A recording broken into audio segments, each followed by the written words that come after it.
Welcome back. Our next guest needs no introduction as a dear friend of the show and frequent guest. She is known and beloved at Living Local DMV. But we love singing her praises anyway. You've seen her on your screen in P-Valley, The Shy, Fighting to Be Me, and more. And now from the silver screen to the author scene, Monroe Alise joins us in the living room for the debut of her new book, I'm Clockable, Becoming Who the World Could Never Define. Oh my gosh, welcome. Thank you. Thank you. Listen, you know, I love to be home. Yes, I love to go home. Welcome home. And congratulations. Thank you. Thank you so much. A long time coming. Absolutely. So first of all, take us into the book. What is it all about? So I'm Clockable, Becoming Who the World Could Never Define. I am coining it the Monroe Manifesto, if you will, the introduction of Monroe Alise to the world.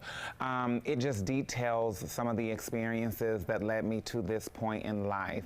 I open in chapter 1 with my introduction to gender identity at such a young age and knowing that I was different, right? You know, we talk about being clockable in today's society and how that can potentially bring harm to us as Black trans women, but I want to take that power back, right? I want you to clock me because me being clockable doesn't make me less of a woman, it just makes me more of myself.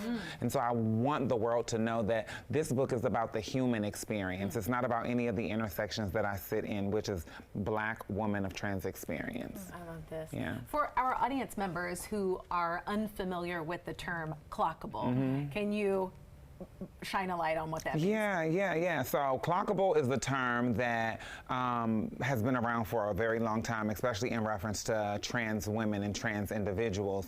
Some people believe that the goal, and for some people it may be to be passable or undetectable in society. And so if you are able to see or spot someone in their transness, they would say, oh, she's clocked, or she's been clocked, or that's a clockable girl, right? Meaning that they can tell. You know, we have so many trans detectives and police officers these days.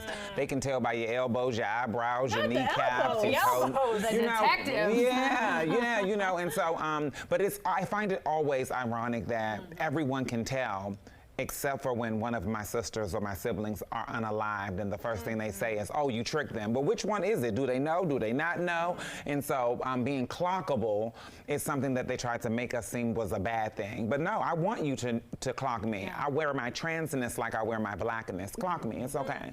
I love that. Well, one thing I love that you pointed out was this is about the human experience. And with that, I would like to ask you, because I know your story is for everyone, what do you hope that the straight, cisgendered white male that could take away from your book? I think that the one thing that people can take away from this book are the relatable feelings, right? In that first chapter, I'm explaining about how the dynamic in my household, when it came to my siblings and my family, I felt ostracized and othered and inadequate, or the weird child, or left out. And I know that almost every child has had some type of experience where they may have felt like they were othered or left out, right? And I think that those are the takeaways from this book, is that you'll hear something or read something that can resonate with you, whether it is the importance of siblingship, or the importance of community, or sisterhood, or family, or knowing why it is important to have your authenticity be validated by the people who love and support you. The unifiers. Yeah. That unifies us all. I love that. And it sounds like such a powerful book, and I know it is. Talk to me about, like, how long did it take you to kind of make this book a reality? How long have you been thinking about it? For a very long time. I want to say about 4 years. Okay. 4 years is when the ideas really started to hit the pen and the paper. And then it took me about another 2 years to really decide, how honest did I really want to be? Chapter 6 in this book, I talk about something I've never talked about publicly ever, but I thought it was so pivotal because more now than ever, this story needs to be told. Someone once told me that once you survive your experience, it no longer belongs to you. And so you have to share it so that other people who might potentially experience it can save themselves from that. That's powerful. That is very powerful. And I would also say it's almost like an active part of your continuing work of empowerment and activism within the LGBTQIA community, specifically as a Black trans activist, Yeah. the work also speaks to that and amplifies that message as well. Thank you, thank you. You know, I think that visibility in something is so important because you need to see that you're possible. I didn't know that I was possible because I didn't have those possibility models being shown to me. And so visibility and representation is so important because representation shows me that I too am important, that my story is enough. Yeah. I love it. I love it. Well, we still have so much more to talk to you about. We want to dig in deeper into the book, and also know a little bit more about your personal life, because I heard you have a new person in your life. I do. A baby. I you do. must say. I'm a mother. A mother. A mother with a V. Well, we're back with Mother Monroe after this quick break.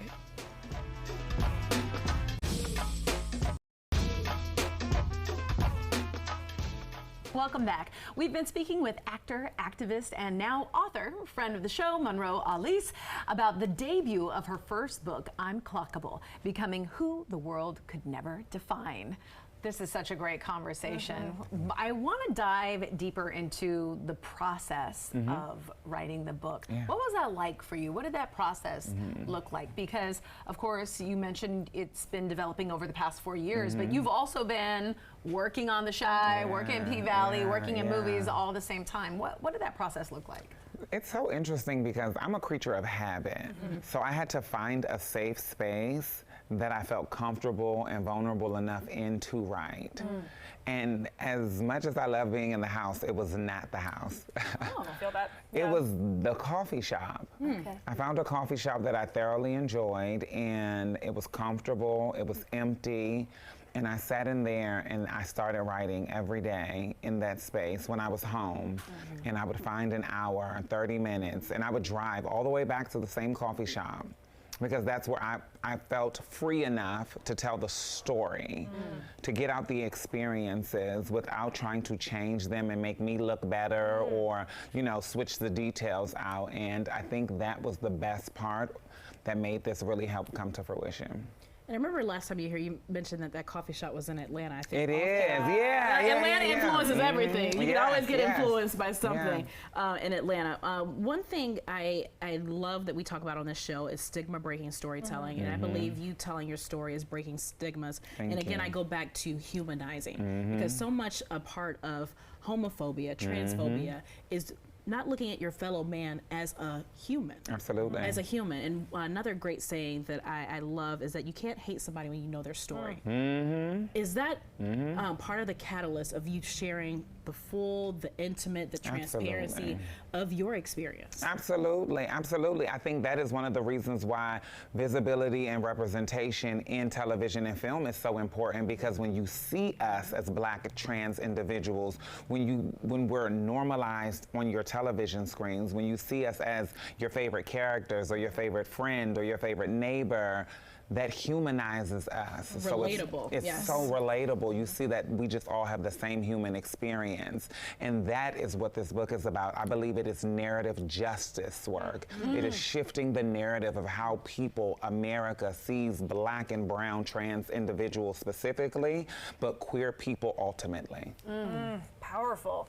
And speaking of which, the book's out. Yes. As you've met, which is so exciting. And as you've mentioned, I mean, you put a lot of yourself into this book. This is vulnerable. This is real.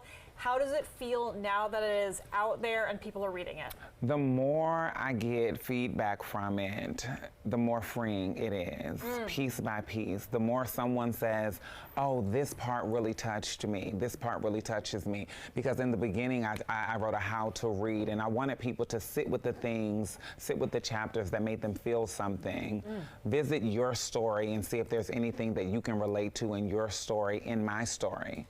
Wow. Because this may be about my becoming, but this is to highlight that your story matters too.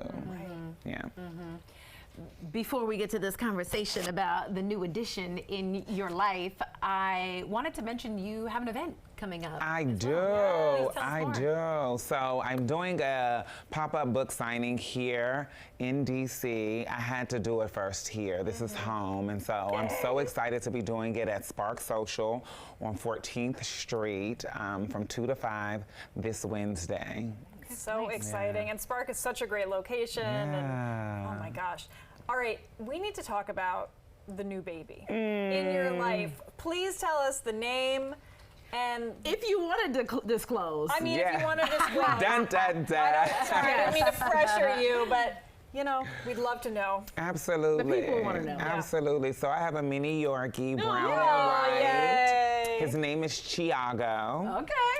Okay, I see what we did there. I like yeah, that. I like and that. it was so divine because I remember the last time we was here, I actually finished, it was the premiere of The Chi. Yeah. And I got him that same day. I got him that same day. And so, yeah, his name is Chiago. He is my little bundle of joy. He is just the sweetest thing. I think that when my friend told me, if you ever wanted to experience God's unconditional love, get a dog, was the truest statement ever. Oh, So sweet. That's so powerful. Well, and we so love true. that we got to meet him in Yes. the flesh. Everyone, we have the website on your screen. You can get Monroe Alise's book. We're all everywhere books are sold. I'm so Yes. and on your website. Yes, absolutely. I love it. I love it. Congratulations, my friend. Thank We're you so happy for much. you. Thank We're so you. happy for you. Thank Congratulations. Come back anytime and bring our friend too. you. Absolutely.